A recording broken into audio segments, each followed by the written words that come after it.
What I was waiting on. All right. I'm Leah Larue. I'm the Assistant Director of Neighborhood Planning for the City of Atlanta's Department of City Planning. I think I know just about everyone in the room, but it is very good to see a few new faces that I don't know, and I hope that we will see you again in future classes. Thank you very much for taking time out of your evening to join us tonight. Really glad that you're here. I am joined tonight by two of our team members here at the NPU support team, Tony McNeil and Daniel Vasquez. Do y'all want to say hello quickly? Good evening, everyone. Hi. Hello. Thanks, Daniel. Tony is our neighborhood engagement planner, and Daniel is our program coordinator. And I just wanted to start this by saying, I've been saying this since last year, but today is really the first time that it's been real for me. If we lose connection, a member of our team will pick up where I left off. Please forgive us. We, as you know, for the last year and some change, have been at the mercy of technology. I have been getting messages today that my internet connection is unstable. So if I lose signal or freeze up, I'll try to bear for a couple of minutes and hope that it bounces back. If it doesn't, please be patient while Tony and or Daniel pick up from where I left off. Also, another thing that's been very common over the last year and some change, I've seen dogs and cats walk across people's screens. I've seen babies pull mom's hair and all kinds of other fun things. If you hear some noise in my background, please forgive me. Working from home is fun. So once again, welcome to WB, which is web-based 1013, NPU University's Election Integrity Clinic.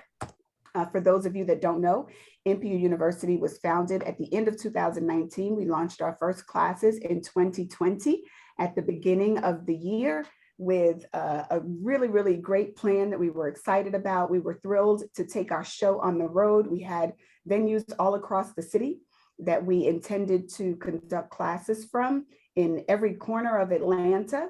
And very early on, I think it was after the first or second class, we were asked if we could make these classes available virtually for those that couldn't attend the classes in person.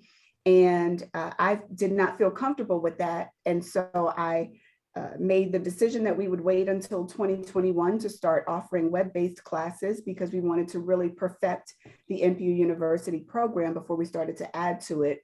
As you know, life had other plans in mind for us, and 2 months later, the world was shutting down and there were no in-person classes, so we had to quickly adjust. We've been teaching our classes online ever since.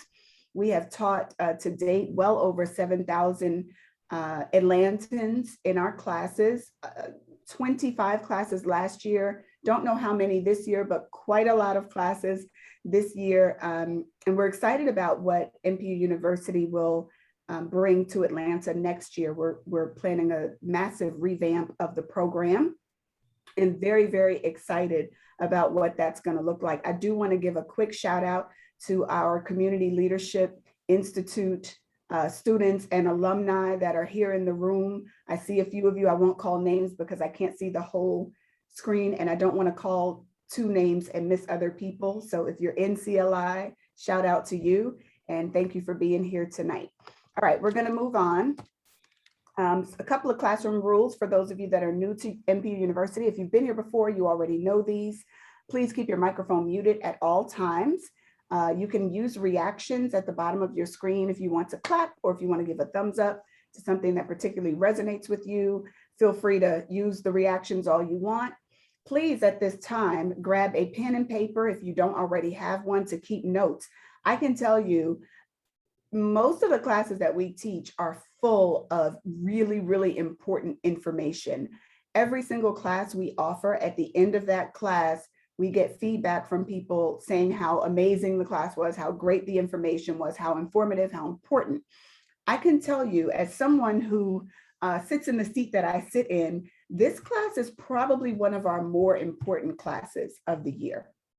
And it is important because it speaks to and has the potential to protect the integrity of the NPU and ultimately of the NPU system. An election that lacks integrity really does affect the entire NPU and the NPU system. So this information is really, really important. And I'm glad that you're here to get it. Please do be sure to grab a pen and paper and keep some notes. Feel free to screenshot any of the slides that resonate with you. And I think we send the presentation out. No, actually, I don't think we do, but we do make the recording available online so that you can watch it again. At the end of the presentation or whenever we pause for questions, I think this particular class is a bit interactive and there are moments where I'll ask a question. You can raise your hand or if you want to make a comment or ask a question during the Q&A, please raise your hand to be placed in the queue. To raise your hand, and there's a slide after this that shows how to do that, but to raise your hand at the bottom of your screen, you should see a button that says reactions. And on some of your Zoom platforms, it may be under the participants tab. Excuse me. It depends on which update you have. So you may have to look for it, but if you're not that familiar with Zoom, this is a good time to go ahead and find that button. You're going to click on reactions.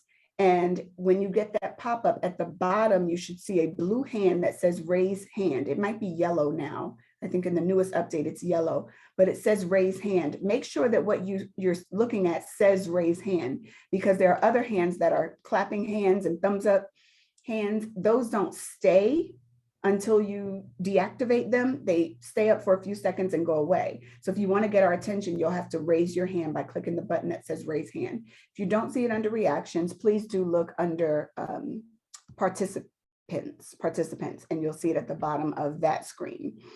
Please be sure to keep all questions brief and relevant to course content. This is really important. In just about every class, there is at least one person, sometimes more than one, that has a number of questions that are either not relevant to the course material or are more personal in nature and don't really benefit the whole class. So please try to limit your questions to questions that you think will benefit the class, of course, yourself and the class, but questions that are relevant to course content. This is not a political in nature class. We're not here to talk about citywide elections or any of the other elections outside of the NPU system or neighborhood organizations. So please be sure to keep that in mind. This is a reminder for where you will find the raise your hand button. Again, it may not look like this on your end, depending on what version of Zoom you have. All right, so who should take this class? This class is for you if you are the presiding officer of an NPU or neighborhood association or neighborhood organization, if you're the member or chairperson of an elections or nominating committee, or if you're the voting member of any NPU or neighborhood organization, and you anticipate a contentious or challenging election this fall. Perhaps you will have more people in your election this year than you've ever had before. We've seen that offering NPU meetings virtually via Zoom has brought a tremendous increase to the amount of participation that we're seeing in Atlanta. And so you may have more people than you're accustomed to having. This class is for you. If you had a contentious or a challenging election last year or the year before, this class is for you. Or maybe you just want more information about how to conduct elections virtually, or you want information on best practices for ensuring that your elections are fair, transparent, and inclusive. That last point is really what we're going to focus on the most. But again, we'll take questions on anything that is not covered. All right, so what does the code, I'm sorry, that's a typo, it says why, but it should say, what does the code require for NPU elections? The Code of Ordinances, which is the city law, states in section 6-3017 under the elections section that NPU elections shall take place during October, or November of every calendar year. That means that your MPU's elections must be conducted in October or November of every calendar year. Every year. We've had at least one MPU that I can recall that their bylaws stated that they did elections every other year. That violates the code. You cannot have elections every other year. According to the code, they must be every single year. They must be in October or November. Further, the code goes on to say that if an election has not been held by November 30th, that election will be conducted by the Department of City Planning during the month of December. We have had to do that. We don't like to do that. It is not fun. We don't even really have the staff capacity to organize elections in other MPUs. So please, please, please ensure that your MPU's elections are held no later than November 30th. One other thing that I would point out, because we get this question a lot, this section of the code does not apply to neighborhood organizations, neighborhood associations, civic clubs, etc. This section of the code is for neighborhood planning units, or NPUs. Part B says any person holding the office of chairperson or equivalent, meaning chairperson, president, presiding officer, which means presiding officer must be a person 18 years of age or older whose primary place of residence is within the particular NPU. Cannot stress that enough. We've had issues in 3, maybe, MPUs and a couple of neighborhood associations too, with this section of the code. So please ensure that when you're conducting your elections, the chairperson or presiding officer is 18 years of age or older, and their primary place of residence is within the NPU. They can have another residence elsewhere, but their primary place of residence must be within the NPU. All right. Further, section 6-3018 speaks to voting procedures. It states that voting procedures shall be established by each NPU. Although the procedure may vary among NPUs, bylaws describing the voting procedures shall contain provisions delineating the eligibility of voters within the neighborhood planning units and the voting process itself for issues as well as officer elections. Each resident, as defined in section 6-3012, shall represent one vote and may hold office in only one NPU. Section 6-3012 defines residents as anyone who lives in an NPU, owns property in an NPU, or represents a business, organization, agency in an NPU. So that doesn't mean that you just are a part of an organization, or like say there's a church in an NPU, you're being a member of that church does not make you a member of that NPU, or say the NAACP has an office in your NPU, you're being a member of that chapter does not make you a member of that NPU. However, if those organizations, the church, the NAACP, a fraternity perhaps, if they designate you as their one representative, then you are considered a resident of that NPU per the code's definition, and you do indeed have the right to vote according to the bylaws for that NPU.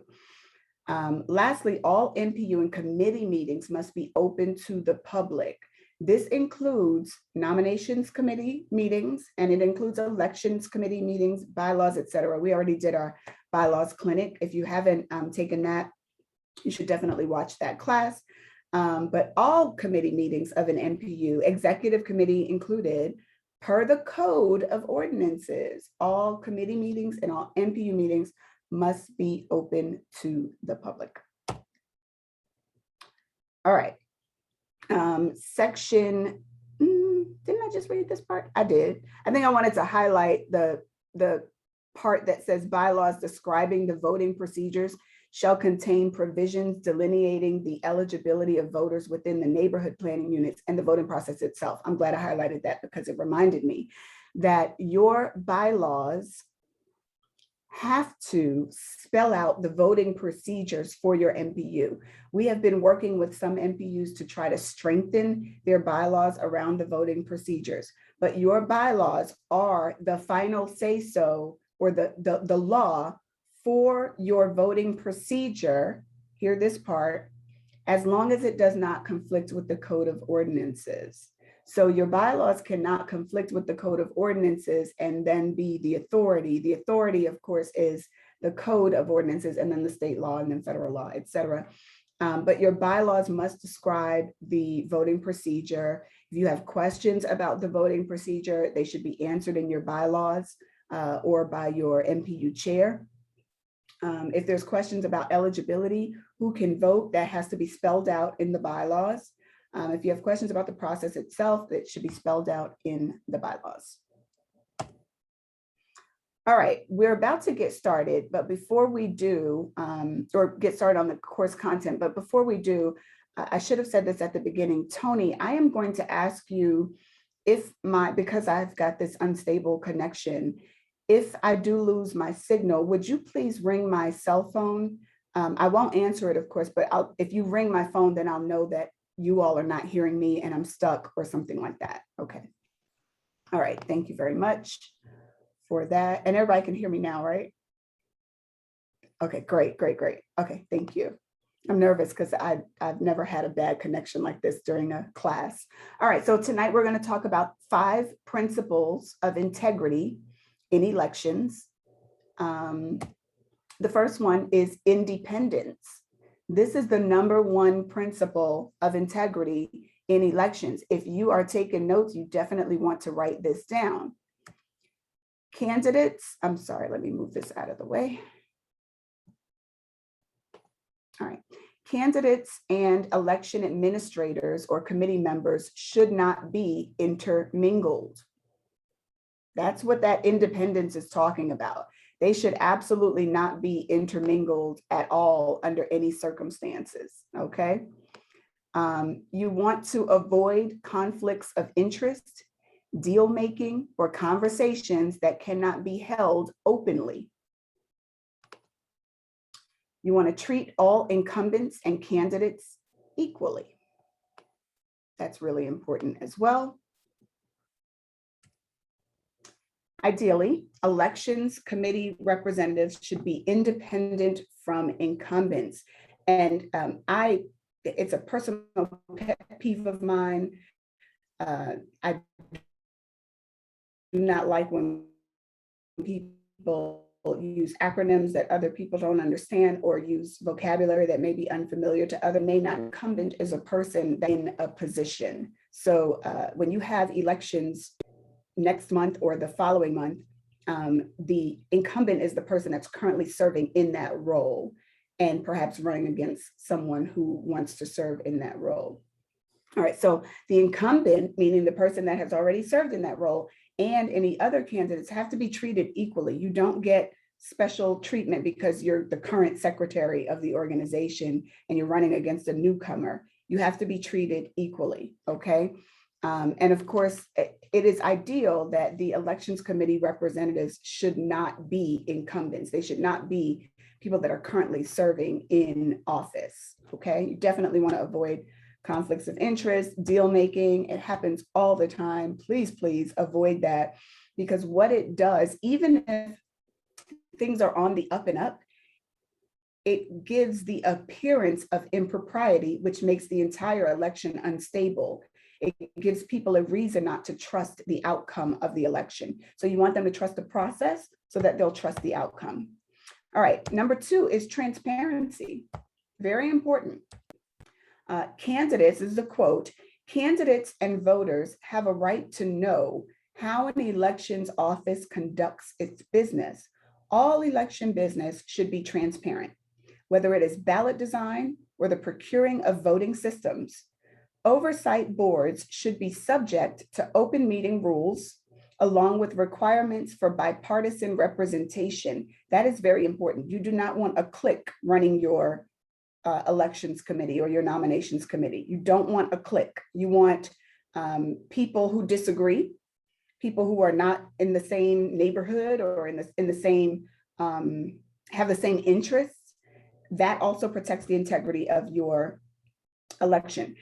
And once the polls close, where possible, the counting process should be live streamed, or it should be done publicly or out in the open.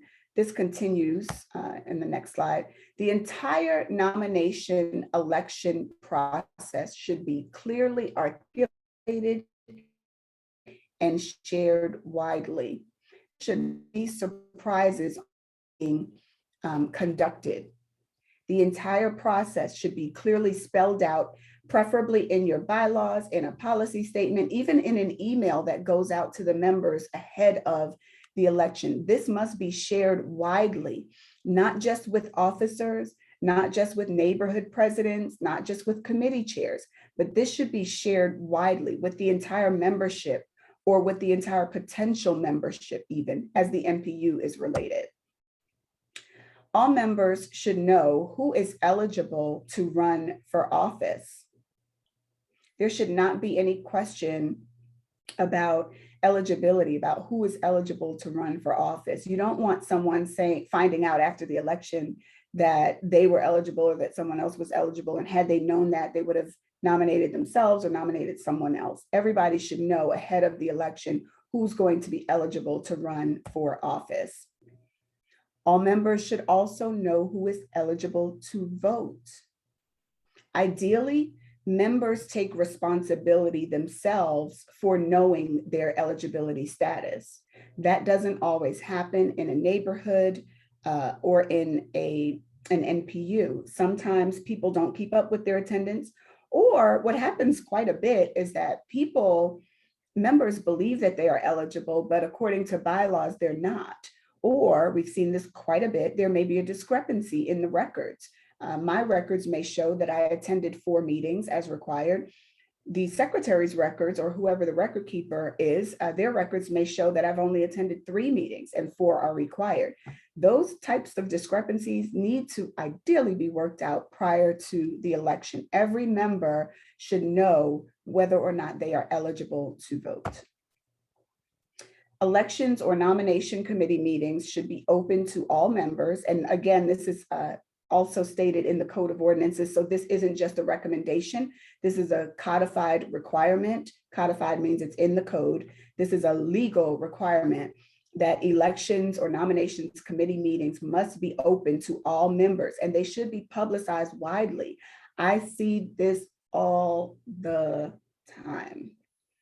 Bylaws committees have meetings that no one else knew they were having. They've never been announced in an MPU meeting. They weren't shared on the social media. They weren't shared via email, and all the ways that we get messaging out. Somehow we don't get the messaging out about bylaws or about elections.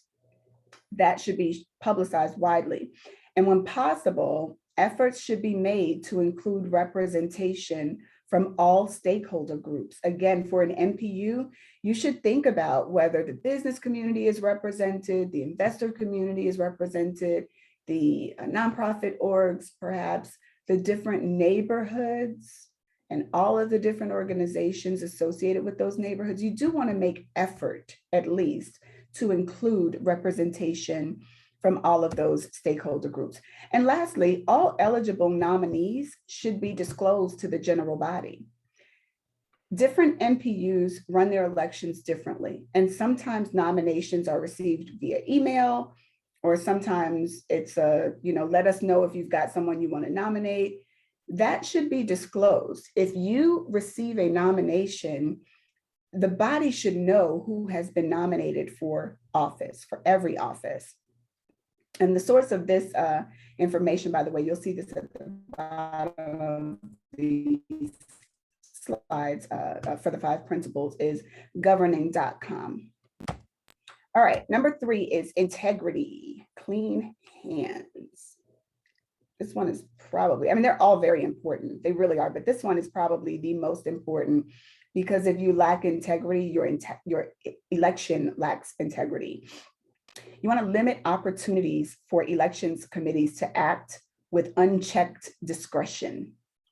That is not good. I can tell you that everything that we've included in this presentation, and I'm saying this so that I don't have to keep saying it throughout, everything we've included here is based on stuff that we've seen, stuff that we've experienced in the last 3 elections since I've been in this role. Last 2 years of elections since I've been in this role. You do not want an elections committee that is unchecked, that has like ultimate authority, or their only authority is the chairperson who's also running again for office, or who has picked their person to replace them. That's not what you want. That's not an election with integrity. And you don't want them to be able to operate with their own discretion. Candidates or their designees should not be included in decision-making processes or discussions about nominations or elections. This is another suggestion or recommendation that protects the integrity of the election. You don't want candidates for office making decisions about how the elections should run. That gives them the potential to slant the elections in their favor. And worse yet, they may be upstanding.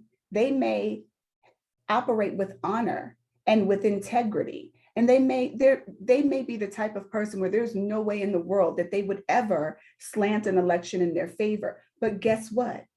It looks like they are slanting the election in their favor, or everyone knows that they could have, they may have, they can slant the election in their favor. You don't want to have clean hands and have everybody think your hands are dirty. That's honestly, for me, that's worse than having dirty hands. It's having clean hands, but everyone thinks that you've done something wrong because you didn't dot an I or cross a T. So you want to avoid that altogether. You also want to ensure that all nominees are given equal consideration, time, and accommodation. You don't want for the president, the current president or chairperson, to get 3 minutes to introduce themselves and everyone else gets 30 seconds. Or the current president can do a video live stream talking about how wonderful they are and no one else has that ability or has that access to the mailing list to send it out. That is unequal consideration, time, and accommodation. You want to avoid that. You just want to avoid the appearance of wrongdoing or unethical conduct. If it is even possible that proceedings could be perceived as questionable, change course. If you have an inkling, if someone in your community starts whining, mumbling, whispering, complaining, questioning, change course. If you have questions, call us.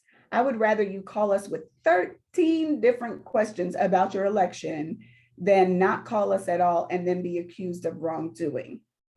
We don't like to see that, especially when we know the people that are in question and we know their integrity. We don't want to see them being accused of wrongdoing or unethical conduct. So please, if you're uncertain, either ask us or just change course, do something different. If there's a likelihood that significant issues could arise, ask an independent arbiter to be present to resolve conflicts. Our office remains available upon invitation to sit in on your elections if you'd like as an independent arbiter.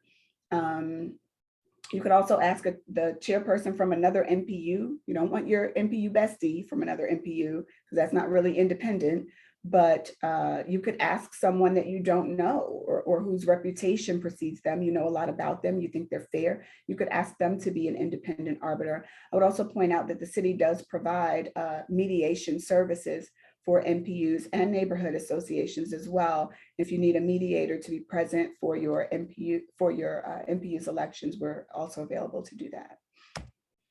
All right, the fourth principle of integrity is competence. Please give me 1 second.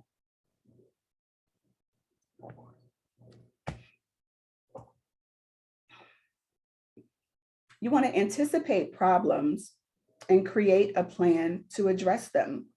Think about what went wrong last year, what went wrong the year before last, what could possibly go wrong this year, because now you've got different people in the room, or this person has been complaining all year, so you suspect they may be up to something. Anticipate that. Be prepared in advance for problems and create a plan to address them. Again, we're available to provide support if you need help making that plan. For virtual elections, you want to ensure that all your technology is tested and functioning properly. The time to test virtual software platforms for voting is not the night of the election. That is not the best time to test your technology. For in-person elections, which I don't think anyone is having this year, but we do have some neighborhoods that are meeting in person. So if you're one of them, you want to ensure that voting supplies are sufficient, that they are functional, and that they are clear. If you're using paper ballots, you want to make sure you have enough ballots for everyone. You want to make sure that the font is clear, that the font size is large enough for seniors and anyone else vision impaired to be able to read. You want to make sure the instructions on the ballot are very, very clear. Also recommend using pen, not pencil. I'm saying that, I don't know if it's elsewhere in the presentation, but definitely recommend using pen and not pencil. Again, that's one of those things that just protects integrity. You don't want somebody saying, well, they could have erased my vote. I don't know, they could have erased it and put something different. You know, you just don't want to deal with that. Use a pen, use a marker, use a Sharpie for that matter. Ensure that all membership records are updated with accurate contact information. The time to do this is long before the election, like August, September, October. You want to ensure that you have good contact information for all your members so that when you send information out, you're less likely to have someone saying, I didn't get that email. They didn't send it to me, only to find out that they've got your email address wrong or your mailing address wrong, et cetera. All right, and the last principle is fairness. You want to treat all incumbents, candidates, and nominees equally. We talked about that. You want to communicate with the members openly and frequently. Ask for buy-in.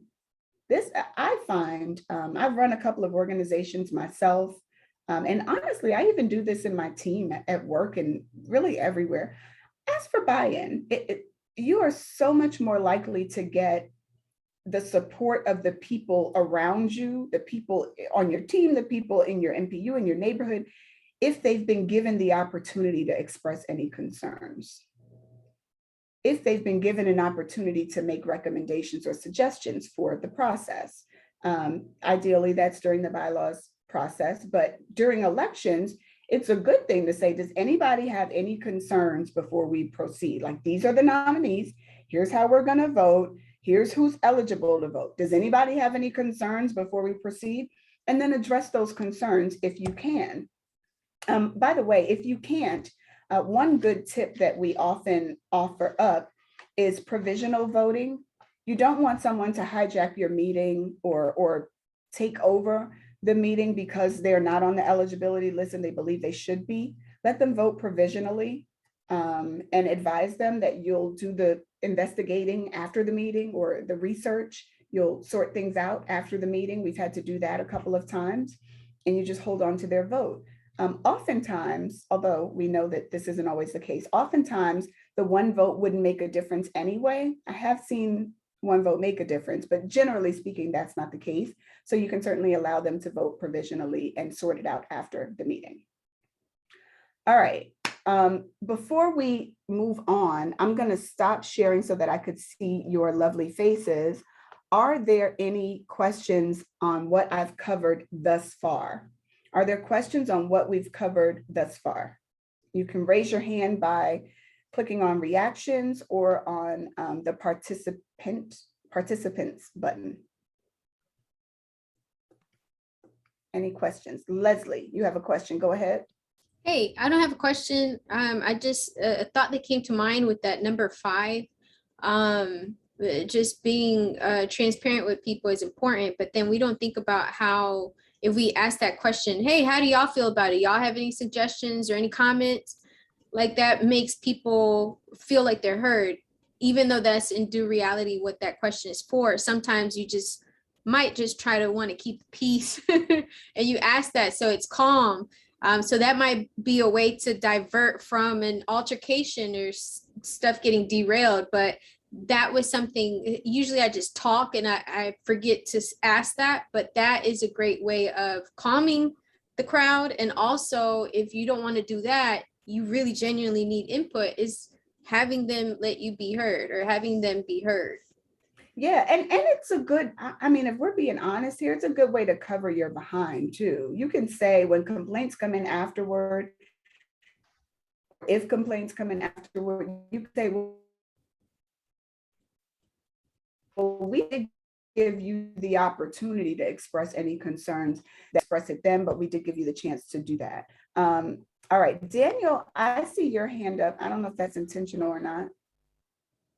Daniel? It is. We have a question in the chat, Am I Leah. stuck? Can you hear me?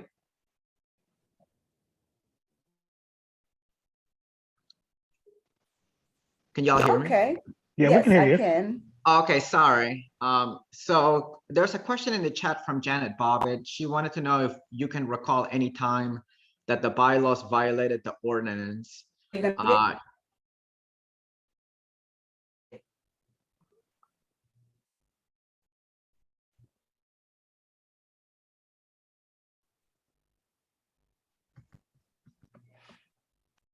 I think so.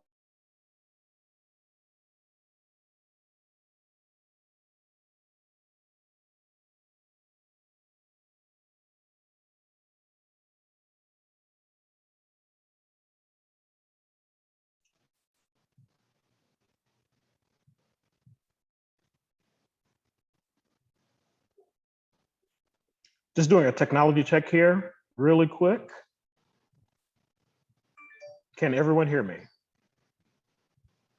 Okay, I think we lost Leah for just a moment. Yes. But I think we'll wait just a moment for her to dial back in. And I think she just came back. Thank you. All right, Leah, we see you, but you're on mute. Can y'all hear me? Okay, you're good. You're Am good. I on mute? Because it looks like I'm not. You're good now, yes. I was, thank you. I was also trying to join from my phone just in case. It looks like this is not a good signal. Am I still good? You can still hear me? No? Can somebody let me know if you can hear me? Yes, we can hear you, Leah. Yes. Okay, so I actually am gonna, sorry about that, hold on.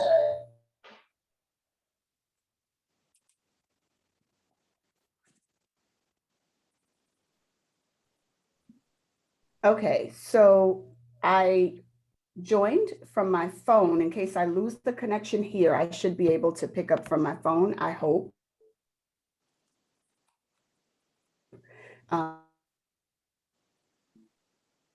But Tony, thank you for letting me know. And if you'll write that way, I apologize. Yeah, it's been like this all day. Pandemic woes. So was Ms. Janet's question answered or no?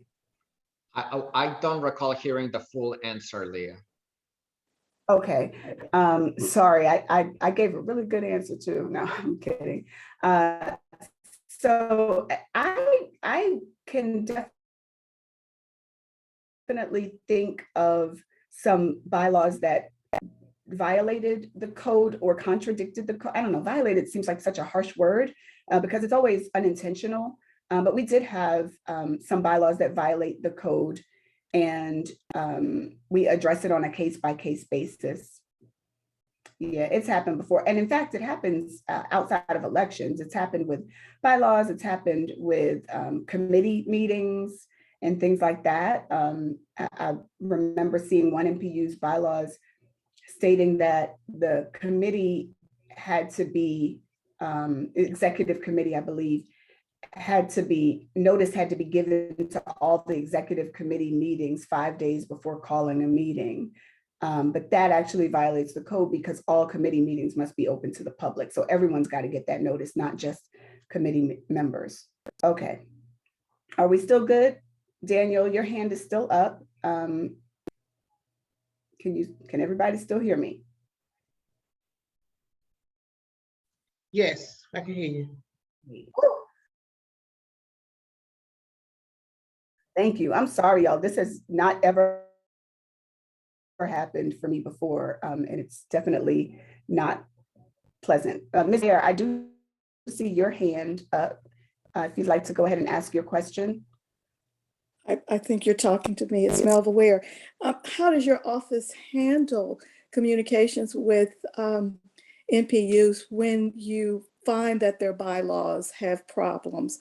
Do you call the NPU chair and the bylaws committee together to point out what the code states versus what the bylaws state?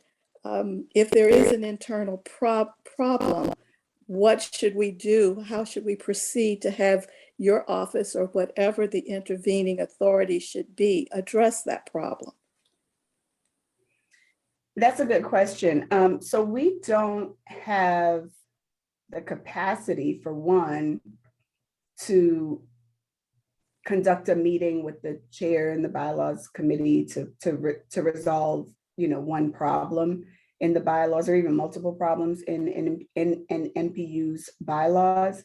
I would also point out, and this is more for another class, but it is relevant here. I'd also point out that the code requires us to review and approve bylaws in 3 areas. We only review and approve bylaws in 3 areas. We do not approve. So our approval of bylaws is not an endorsement of everything that's in the bylaws. There are plenty of things in NPU bylaws that either we as a department don't agree with, or I personally don't agree with or think could be problematic. The code does not give me the authority to require an NPU to change their bylaws unless it is in one of those 3 areas outlined in the code. So to answer the question, what we do, if I notice that there is a problem or an error in bylaws, and this has happened several times, I usually reach out to the chair, or someone from our team will reach out to the chairperson and say, hey, we were reviewing your bylaws and we noticed that this clause on page 13 contradicts the clause on page 6, or we noticed that it says, X, Y, and Z, but the code actually requires A, B, C. We strongly recommend that you fix that urgently, immediately, ASAP.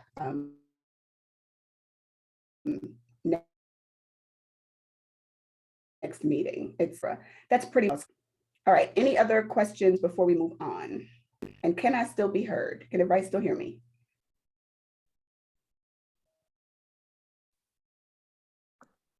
Tony? Yes. Okay, good. Thank you, Sharita. Tony looks frozen. I don't know if it's me or what. Am I frozen? No, because y'all can hear me. Okay, Ms. Wilson, I see your hand raised. Hi, Leah. Nice to see you. I wanted to ask, Likewise.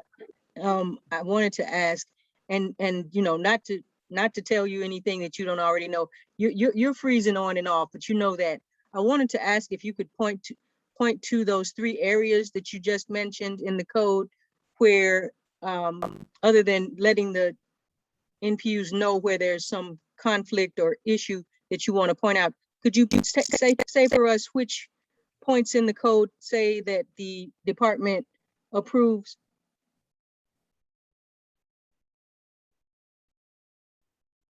Thank you.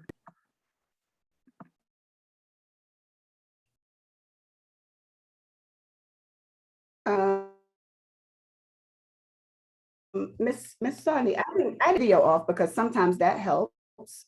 And I'm still going to ask y'all to let me know, just keep me posted on what. Chopping up, Leah. It's chopping up now? Yes, just a little bit. All right, no problem. What I'm going to do is I'm going to relocate to another part of the house and we will try it that way. I am so sorry about this, y'all. I know that everyone understands because this has been life for the last 1.5 years, but it's definitely a first for me. So Happens Leah, to all of us. Leah, I can tell you that when you turn your camera off, it went back to solid for me. It went back to what? It went back to good for maybe you turn your camera off. Oh, okay. Okay, great. I guess Zoom doesn't like my face. Fine by me, Zoom.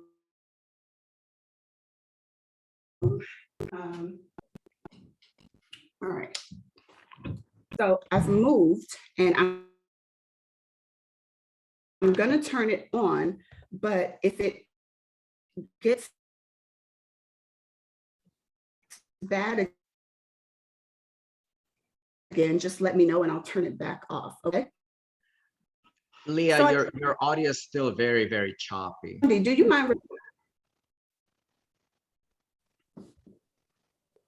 It's what it is. Sandy, can you repeat your question?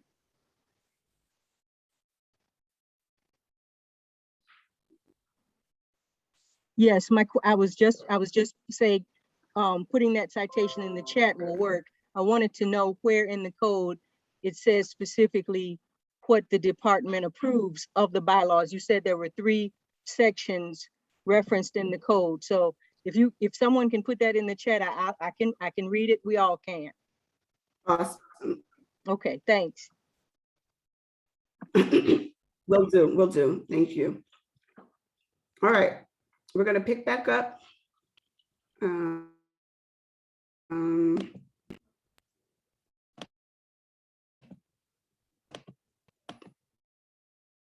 All right, so learning from our mistakes, and everyone can still hear me, right? Yes. Tony, yes? Yes. Can everyone hear me? Yes. Okay. Thank you. You can just nod. I see your face on my. Okay, great. Thank you. Awesome. These are from our Truthist Appointions Committee members and conducts the election. Well, if a candidate for office and conducts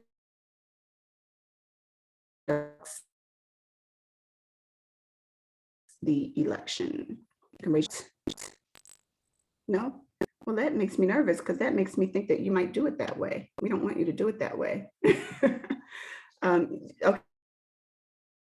Okay, so this goes back to what we discussed in an earlier slide. You do not want your candidate for office to appoint the elections committee members or to be involved at all, or to conduct the election, because what that means, obviously, is that they it could very well give the impression that they are doing something that they should not be doing behind the scenes. You don't want that.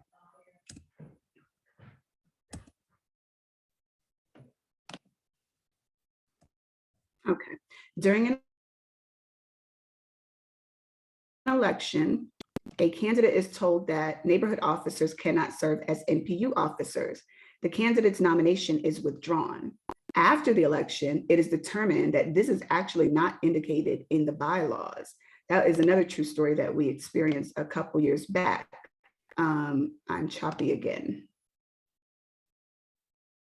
Am I choppy still?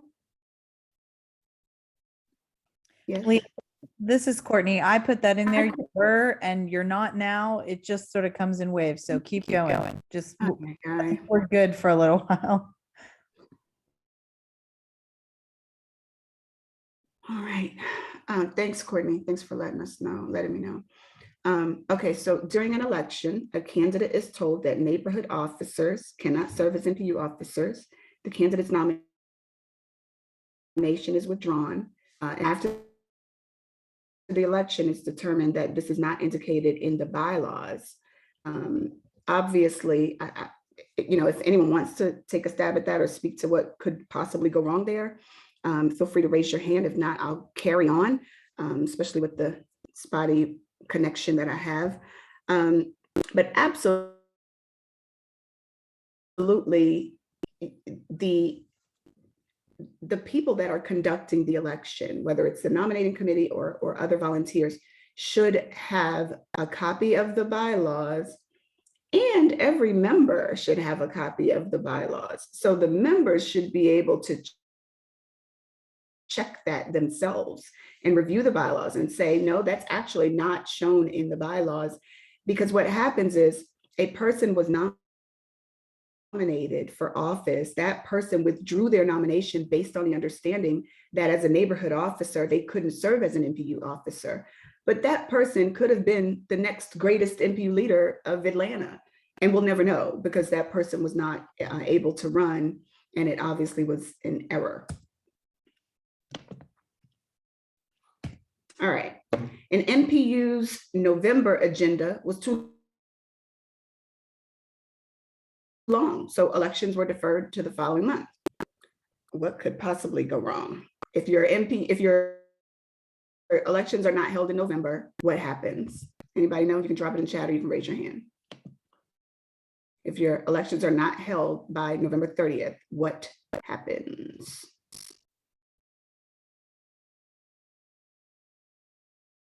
Courtney. Your team has to come in and conduct the elections. And I believe that this true story might be us from last year. It might have been NPUE. But you had to come in and conduct our elections. Your office did, your team, in December. And it could have been done in November if we had maybe managed the agenda a little bit better. But we do tend to have a long agenda. So we are victim to that circumstance sometimes. Yeah, you can't see my face, but I was making a face that says, if it makes sense for anybody, it makes sense for E. But we were out of because compliance. you do have one of the long. Yeah, for sure. And I'll tell you, I've seen, so this does refer to E. This did happen with E, but E is not the only NPU that this occurred with. And I will tell you, on the agenda, and still have 3-hour meetings or 2 voting items on the agenda, and will try to defer elections because their meeting was too long. You know, you've got 2.5-hour meeting with 1 voting item on the agenda. So kudos to E for managing 20, sometimes more, voting items each month. I saw some other hands raised. Was if it assuming Jackson's answer in the chat as well. All right. Oh, I guess we're gonna skip number 4. All right, so a member is not listed on the eligibility list and is not, and that he was eligible. This was a painful true story. A member is not listed on the eligibility list and is not allowed to vote. Have or should have been done to prevent from happening.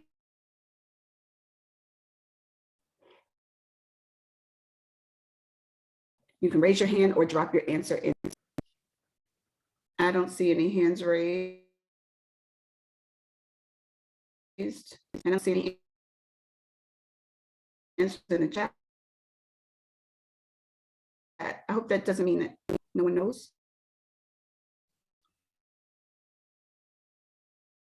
Know the answer to that question? You're conducting your election. Yeah, it skipped 4, but it'll go back. Don't worry about that, Clarice. We'll get to 4 for sure. I'm not sure why it skipped 4 and went to 5, but we'll go back to 4. Okay, so a member, you're conducting your election, and someone is not eligible list, and they say that they should be. Go ahead, Ms. Walker. Eligibility should have been determined prior to the election.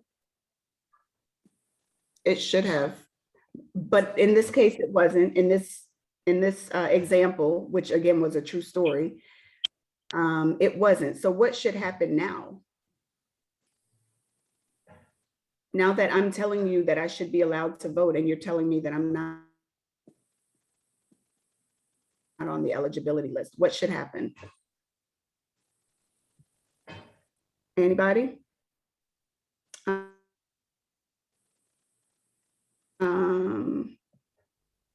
Okay, You said that I see. provisional voting. Yes, I see in the chat, someone answered provisional voting. So not quite a proxy, Ms. Wilson, but I bet that's where you were going with that. Provisional vote. What you do, you don't want to take up time. You certainly don't want anyone to feel disenfranchised. You don't want to leave anyone out. You don't want to have an argument in the middle of an MPU or neighborhood meeting. And so you allow them to vote provisionally. And then after the election is over, after the meeting is over, you do the work of finding out whether that person should have been able to vote or should not have been. You adjust the vote accordingly, and you notify the membership of the outcome of that conflict. All right, any questions about that one? Okay, I'm gonna assume everybody understands that one. And number 4 says, during the election, it is discovered that there are no eligible, willing, or present candidates for certain officer positions.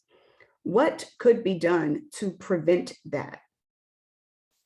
Anybody have any idea what could be done to prevent that? You're having the election and you realize at the election that there's nobody that's actually eligible to run for secretary maybe, or treasurer, or there's nobody there that is willing to run. What do you do? Any hands up? All right, Ms. Ware. I would say that your process needs to include a nominating committee component to the organization. And that's something that I haven't seen often used, but it would seem to me that candidates should be sought and vetted and and then they would be able to come to the table ready to be offered for candidacy on election night. But if there's no nominating committee process in place, you're unlikely to, in scattered form, come up with eligible candidates. Absolutely, fully agree, Ms. Ware. What should happen here ideally is that officers are working all year long. Officers, nominating committees, elections committees, et cetera, are working all year long to do some succession planning. So you know all year who is interested in, maybe not all year, but earlier in the year, who is interested in serving in certain offices, and they can either be prepared for those offices through training, or you can help ensure that they meet the eligibility requirements for those offices, but you don't want to wait until the election to figure it out. Another thing that could happen, and this was a part of that true story in number 4, is that you want to make sure that your bylaws are reasonable. You don't want bylaws that require an officer to have attended 8 meetings. If that works for your MPU, that's fine. But if no one in your MPU attends every month, or it's just not likely, or say you have a small membership and it's going to be hard to find 5 officers that have attended 8 meetings in a year, you may want to revise those bylaws, amend those bylaws so that it better suits what happens at your NPU. This is a good time to not mirror someone else's bylaws, but to figure out what works for your own. You definitely want to plan in advance, have your nominations committee or your elections committee seeing out candidates, vetting those candidates long before the election. Floor, hold on. Let me go up to Ms. Adams' question because I saw that one first. For number 5, it should be redone, meaning the election, I think. So the election doesn't have to be done. The election doesn't have to be redone if a member is not on the eligibility list. Absolutely not. And you can even compare that to our local or national elections. if for some reason you get to the poll and you're ready to vote and they don't have your name, they're going to give you a provisional ballot. They're not going to do the election all over again because one person wasn't, or even 5 people weren't allowed to vote. What you do is you take the provisional ballot, you give the person the ability to vote provisionally. And if you, upon research, determine that this person was indeed eligible, then you add their vote to your count. So that is indeed honest and that is indeed fair. You just want to make sure that you're also transparent. So you share that outcome, because if I'm at the meeting and it's Miss Melva Ware running for president against Miss Linda Adams, and we leave the meeting knowing that it was 14 for Miss Ware and 6 for Miss Adams, and then the next month you report that it was 14 for Miss Ware and 7 for Miss Adams, I'm going to wonder what happened to change that from 6 to 7. So the best thing to do is to be transparent and provide that information immediately. As soon as you know that a provisional ballot was made an actual ballot, a valid ballot, and it is being counted in the election, you'll want to notify the membership right away. And of course, notify the voter as well that there was an error and that that person should have been eligible to vote. Okay, so Ms. Wilson, does this mean there were nominations from the floor? I think that's a question for number 4.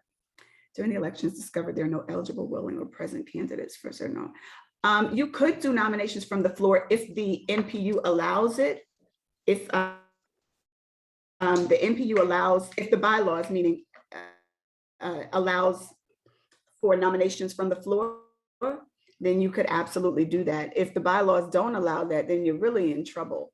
The NPU where this happened, fortunately, you know, there's some NPUs that are, they're all different. I'll put it that way. It was more like a family than an NPU. So it was kind of okay that they had messed that up, because everyone had the same spirit about it. Everyone had the same attitude. No one was suspicious. Everyone was like, okay, so, and that's pretty much, okay, I'm choppy again. I don't know what to do. Can y'all hear me? Can someone confirm? Yes. Okay, okay, good. Thank you. All right. All right, so let's move on. Thank you for letting me know that I was choppy though. I really do want to know that. Okay, so how, and I'm opening up the floor for you all to answer, how can NPUs or neighborhood organizations ensure that members trust the process and feel confident in the outcome? You can raise your hands, and I'm going to ask Daniel if you'll help me with the raised hands, please. Okay, I believe, let me just hide this chat thingy. The first raised hand is Leslie. Leslie, please unmute yourself and lower your hand. Yes, sir. So I would say with a community participation, I wouldn't call it forum, that's overplayed, questionnaire. So kind of get the feedback from the community members and the people in the neighborhood to see what they feel about how the elections went. So kind of get a feel for where they're coming from.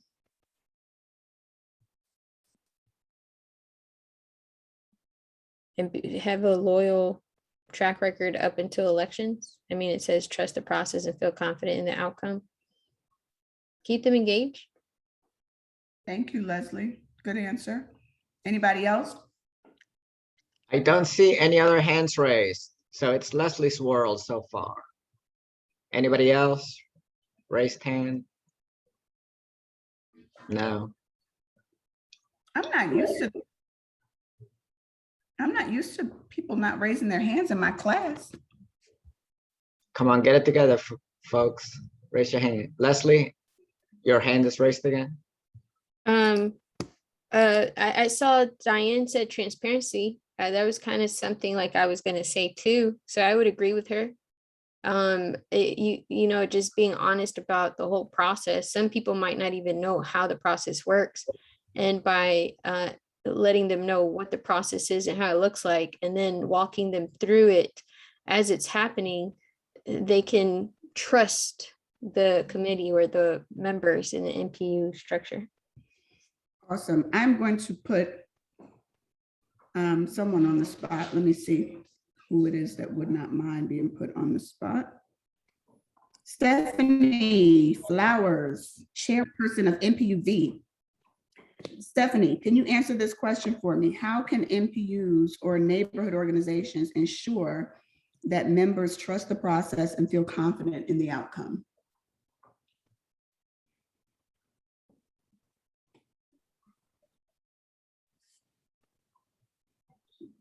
Stephanie Flowers, ma'am.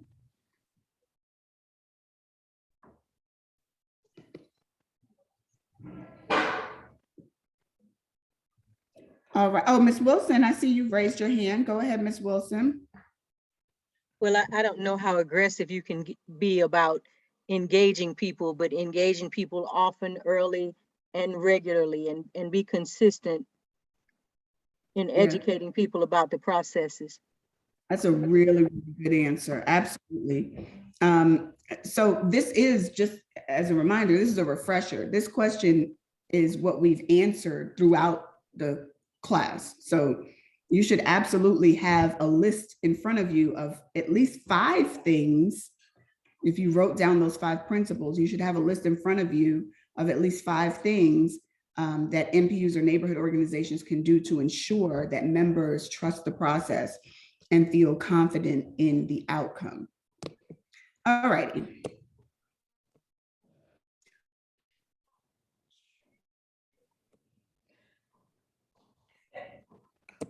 All right, best practices. There is no one size fits all for NPU or neighborhood elections. So for one, you're going to want to identify a person or committee to handle all things elections and ensure, again, there's that phrase, ensure that there's buy-in from the body. Secondly, incumbents that are seeking re-election should not participate in the process or engage with the elections committee. Now, I do want to point out that we recently got a professional opinion from a registered parliamentarian that does some freelance work with us. He teaches our parliamentary procedure classes. He is the parliamentarian for the Atlanta City Council, and he is extremely knowledgeable about parliamentary procedure. We recently had a pretty serious conflict in an election and some questions that arose from that problematic election. And our parliamentarian actually shared some sources that confirm that an incumbent actually can. There is nothing in Robert's Rules of Order that prohibits an incumbent from participating in the process. So I do want to make that clear, full transparency. There's not going to be a source that I can cite for number 2, other than the source that I shared earlier in the presentation.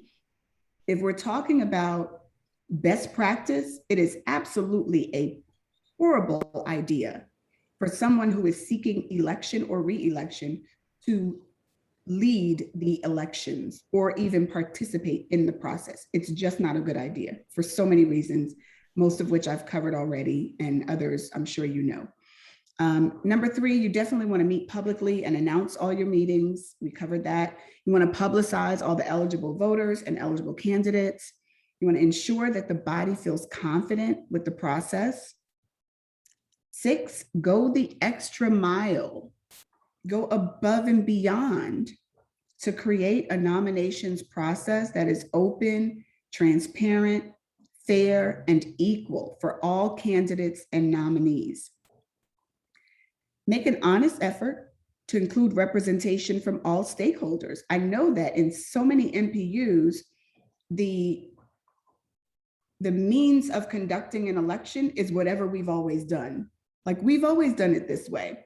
This is a good time to pause and think about whether your process is open, transparent, fair, inclusive, and equal for all candidates and nominees, and then make an effort to include representation from anyone who has an interest so that they can never say they don't allow us to participate or that's not the way this MPU is run. I understand what you're saying, Leah, but that's not how our MPU is run. I hate hearing that. Really, really do. Make sure that you're making an effort, an honest effort to get involvement and buy-in from everyone. And if you have to include a neutral third party. If you want a process that members trust, you want to make transparency, inclusivity, and representation your priorities. Those three things, please write that down if you're taking notes. Those three things must be your priorities. Make transparency, inclusivity, and representation your priorities. Secondly, of course, you want to follow your bylaws and the city's code of ordinances.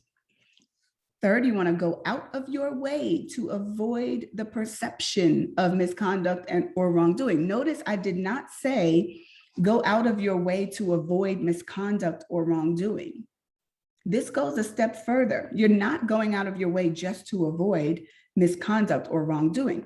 You're going out of your way to avoid the perception, the appearance of misconduct or wrongdoing. If someone could even suspect that you've done something wrong or inappropriately, you want to avoid that. Make sure you invite feedback from the members on the nominations and the voting process regularly. This goes back to that whole, we've always done it this way. It's okay to try something different. So get feedback from the members on what could be done differently or how it could be improved. Number 5, communicate and communicate some more. And of course, if you anticipate a problem, invite a neutral party. All right, elections in a virtual world. I think that Tony's gonna take over here, which is good because I know y'all are sick and tired of my terrible internet connection. Tony is going to take over from here, I think. And I think we're gonna take about 60 seconds while you check your cell phone to see if you got a text message from MPU Atlanta elections or something along those lines. Tony? Yes, that is very true. Thank you, Leah. So at 6:45, you should have received either an email or a text message asking you to cast your vote.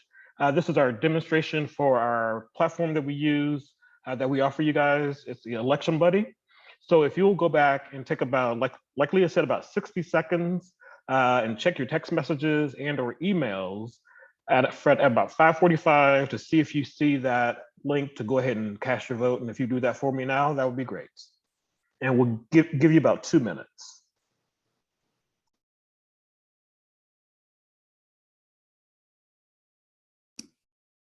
I already voted.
All right, folks, we're going to close this in about 30 more seconds.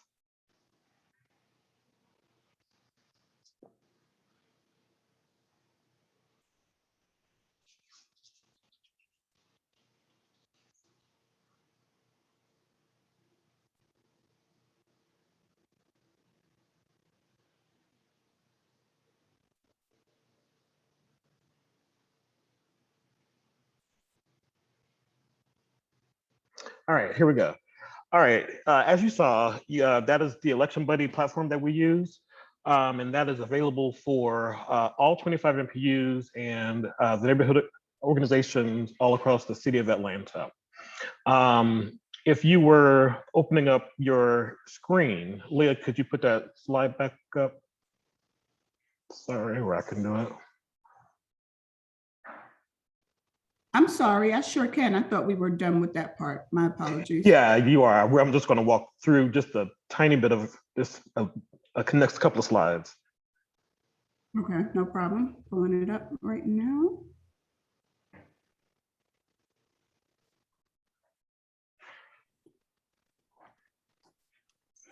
Okay, as you can see on this slide, this is the experience for you and your voters. When they get an email, they will see a screen similar to this, along with a link to the vote, so that when it comes time, they can just simply click the link and get their ballot and go ahead and vote. Next slide, Leah.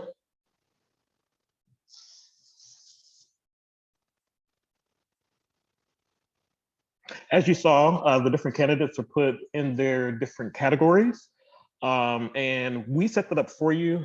So what happens is that you send us your voters. We put your voters in, and your candidates as well. We put your candidates in. We put them in their respective categories and set the vote up for you. Next slide, Leah. And as you can see, these are each one of the categories right here. Next, Leah. Vice chair category, as you can see, secretary, as you can see. And here is, once you pick your choices, you would submit your ballots by clicking submit ballot, as you experienced just a few seconds ago. And there's a confirmation that your voters will see after they voted, and we're all done. And then what we can do is, once the voting is over, let's see who won.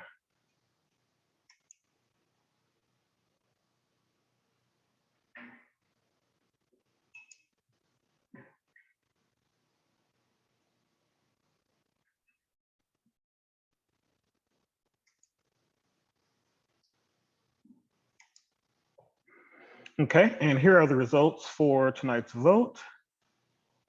I'm gonna have to move you guys. All right, for chair, we have.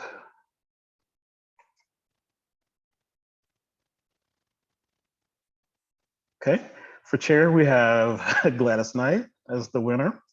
For vice chair, we have Stevie Wonder as the winner. And for secretary, we have Nita Baker as the winner. And of course, like I said, we can come on and assist you with this voting process. And at the end of the vote, we can share the results with your voters, and so they can feel safe, and we can be very transparent on how the vote went. Thanks, guys. That's all I have. Are there any questions for Tony about that process?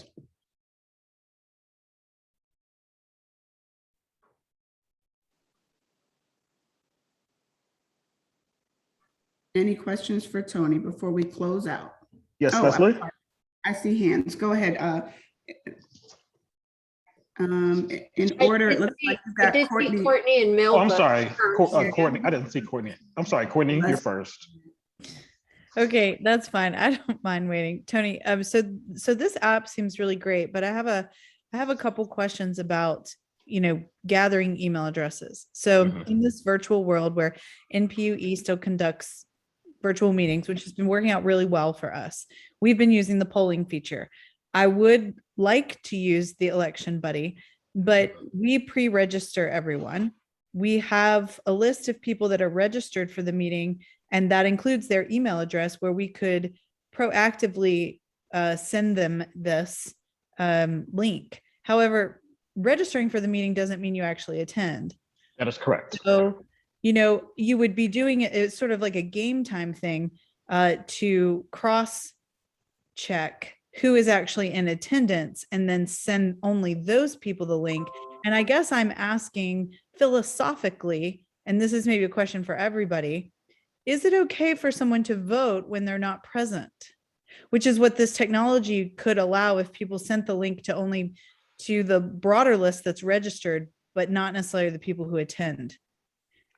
So the answer is yes. The answer is yes. If we sent the list to somebody who's not in the room, they can actually vote during the time that the voting is open. So the answer is definitely yes. The answer is yes, that they would be able to, but the question is, should they? Because they're not present for candidate speeches or discussion. And I just wonder what everyone's opinion is, if the link should really only be sent to people who registered so you have their email, but also you've confirmed they are in attendance. So let me jump in on that, Tony, if you don't mind. Go ahead. A couple of things. For this class tonight, we had a list of registrants, right? People who registered to take the class. Yes. We knew that everyone wouldn't be here because we've been doing this for 2 years now. So we knew that everyone doesn't show up, even though they register. What we did was Tony waited until the class started to see who was present and then entered those phone numbers into Election Buddy for the people that were present. So there are a couple of ways you could handle that, Courtney.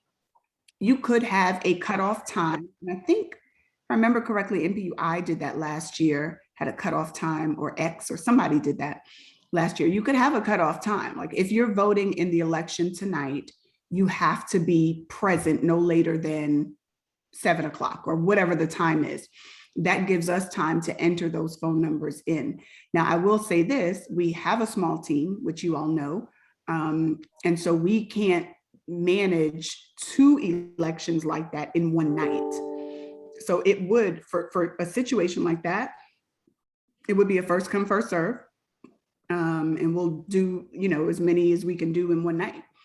The other thing I wanted to say, Courtney, in response to your question, is that we do have some NPUs that allow proxy votes or votes in absentia. I can't really say that there is a philosophical right or wrong answer to that. It really does just depend on the NPU's preference, whether the NPU is okay with people voting and not being present or not. One third thing that I wanted to point out, and Tony, you may have to correct me on this one.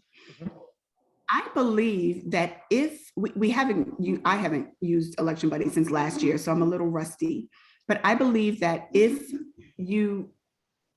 someone gets a ballot and votes, while Election Buddy does not show you who they voted for, you can still delete that person, right, Tony? That is correct. Yes, that's correct. Okay, so if you sent out 50 ballots and 40 people are there, the 10 people that were not there can be removed, can be deleted. So I hope that kind of answers your questions and concerns, Courtney. No, it does a lot. And my follow-up question was, if, for instance, there are 2 NPU meetings, they're both sizable, you can only do one of them. What do you suggest? I mean, for online, is the polling tool acceptable? We do a multi-phased approach where we ask, are you an NPU member? What neighborhood do you live in? And then we conducted the votes and taking screenshots of all the results. Is that something you found to be good practice? Yeah, yes, Courtney, I will say yes, because there are 2 things. Well, one thing is that if you set up a registration for your meeting that night and you use the poll option, so say for instance, you were physically in a room, you would normally be able to see people with paddles in their hands or raising their hands, and you can see that these people are voting. So with the polls, if you use the registration tool for them to get in that meeting that night, when you get the poll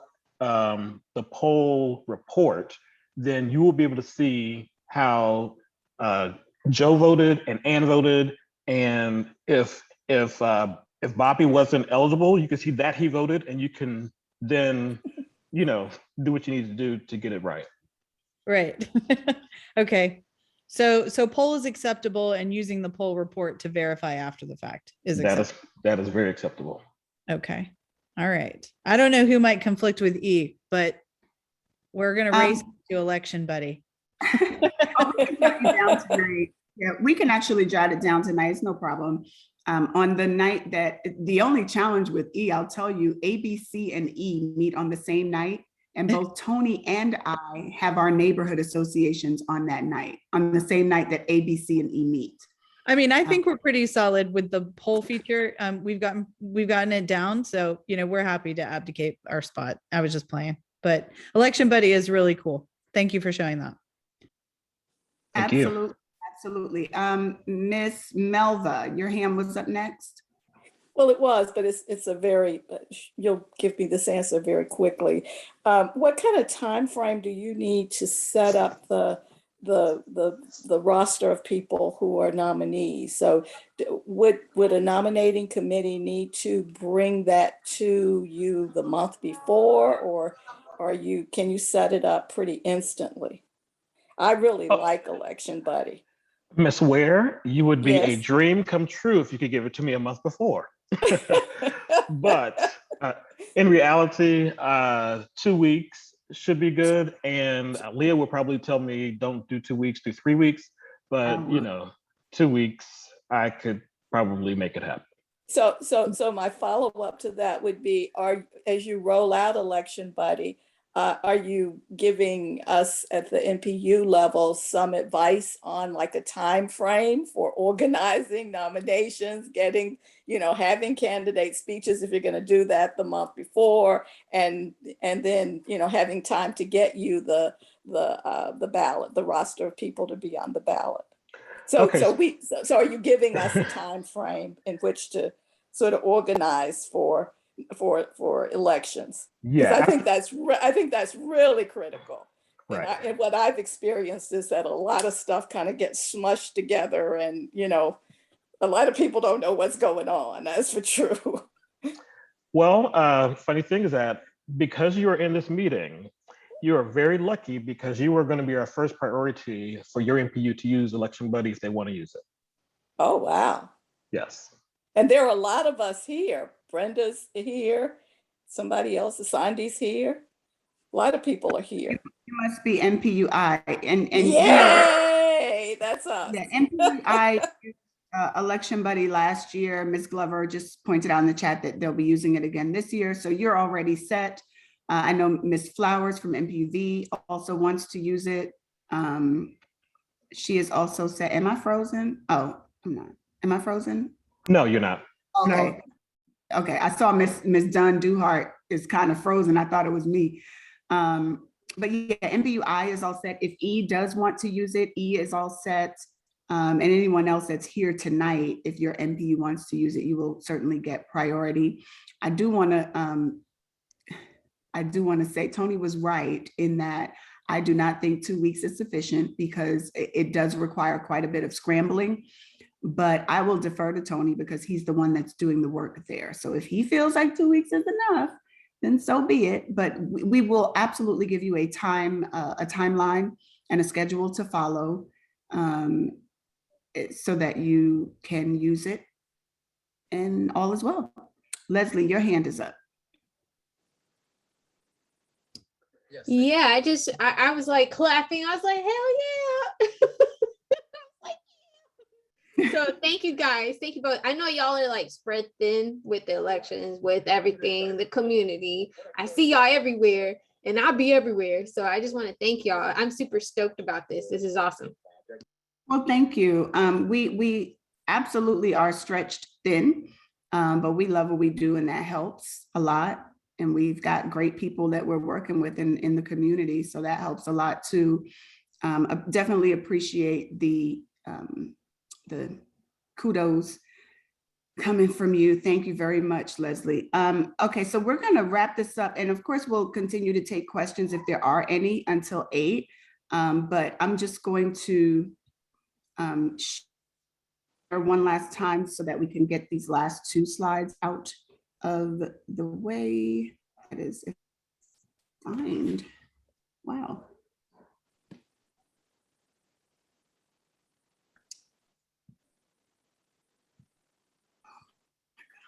Computers.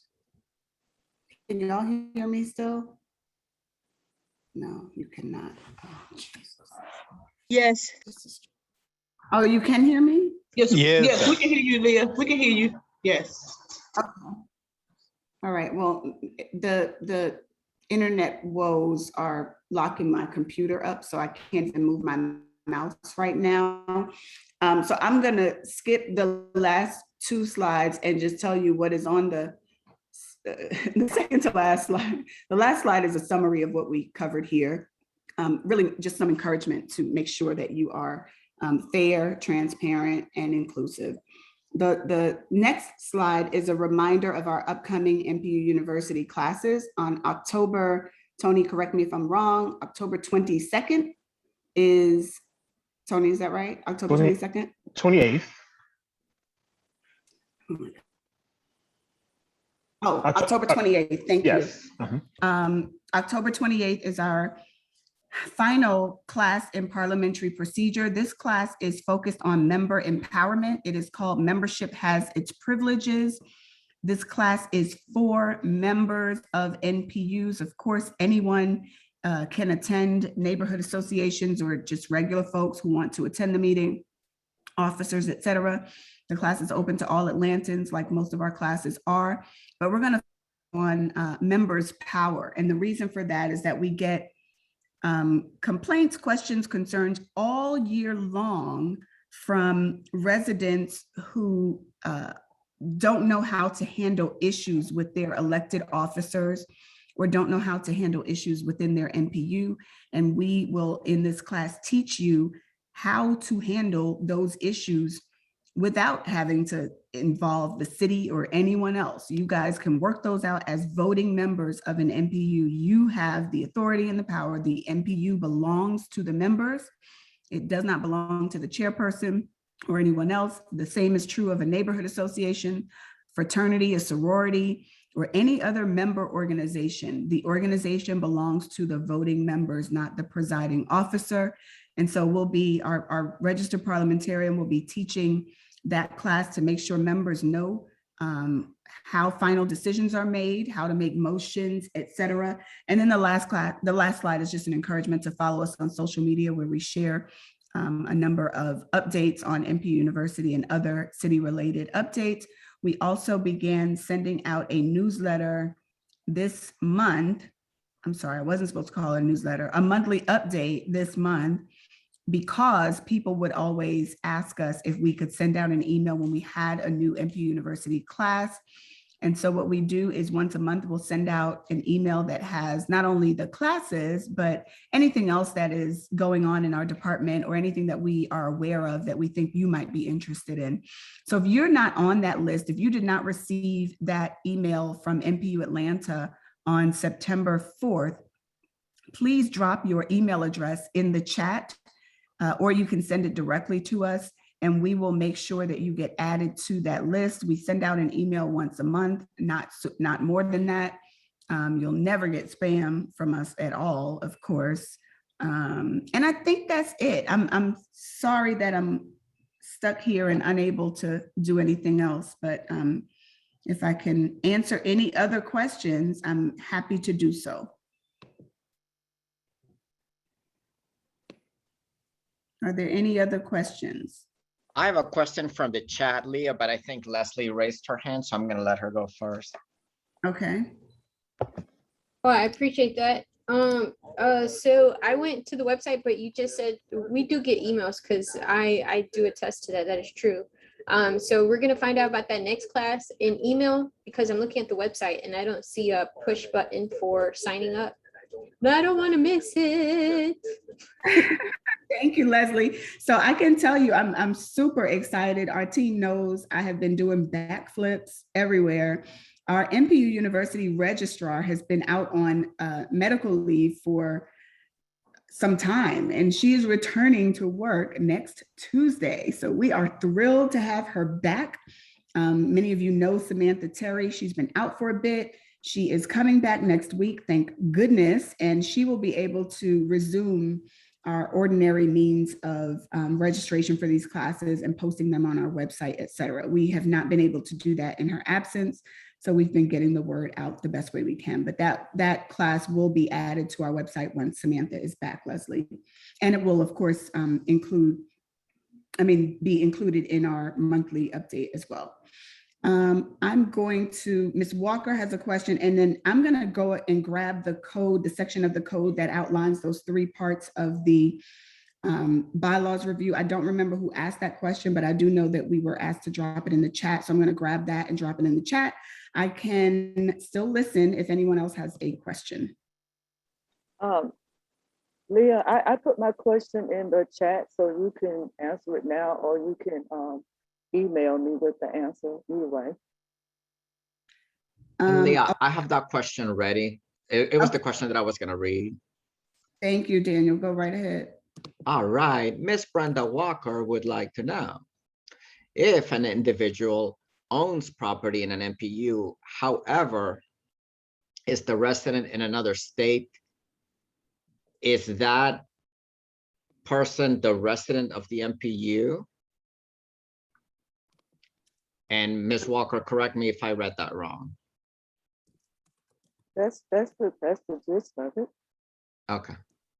I just want to repeat that so that I can make sure I understand the question. If a person resides in another state but owns property in an MPU, are they a member or can they vote in that MPU? Is that the question, Ms. Walker? Yes.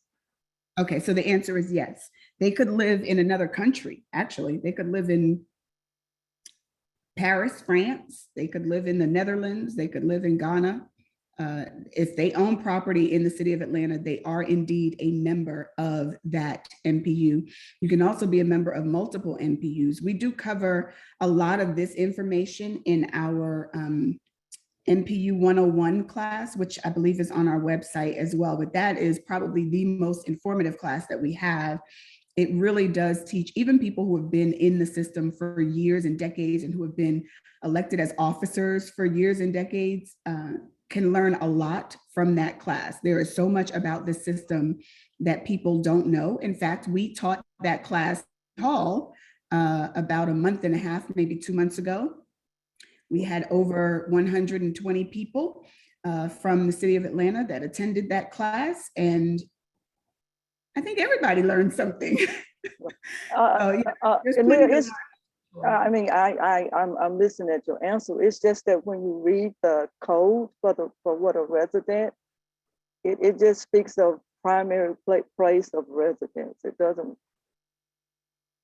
I'm accepting your answer, but I'm just saying that when you read the code as far as being a resident, that particular question to me is not addressed in the code. Okay.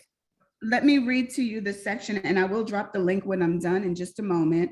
But the section that defines resident says, resident shall mean any person 18 years of age or older whose primary place of residence is within the neighborhood planning unit, or any corporation, organization, institution, or agency which owns property or has a place of business or profession within the MPU. Each resident hold office, blah, blah, blah, and then it goes on, et cetera. Right, and see, it goes on to say each resident, meaning any person who resides within the MPU. What I'm speaking about is, I just don't, I'm not saying that I'm disagreeing with what you're saying. I'm just saying I don't see in the code that an individual, it just speaks to residing or primary place of residence. I just don't see where you can live out of state and even though you own property. I'm just saying, I just don't see it. So, but if that's the interpretation, I would have to accept that. So our law department has loosely defined, maybe I shouldn't say loosely defined, but our law department has determined that agency, institution, organization, et cetera, can indeed refer to a person. So if a person owns property in an NPU, that person, that agency, that organization, or person or individual, LLC, whatever it is, does have membership in that NPU. Okay, And all right. they've confirmed that for us a couple of times, actually. Okay, thank you. Yes, ma'am. It's a good question. It really is a good question. Does anybody else have questions? If not, we can give you 17 minutes back. Oh, that clock is wrong. Let's see. We can give you 16 minutes back of your evening if there are no other questions. Okay, listen, I appreciate your being here. I appreciate your time. And most of all, I appreciate your sticking with me through my spotty Wi-Fi connection. I have been giving the same speech since March of 2020. You know, please bear with us. We're at the mercy of technology. If we lose connection, somebody from the team, I've been saying that since March 2020, and it has never actually happened until tonight. So thank you for your patience. Thank you for attending the class. And if you have questions about any of the material presented tonight or about Election Buddy, please feel free to reach out to me at any time. I will drop my contact information in the chat.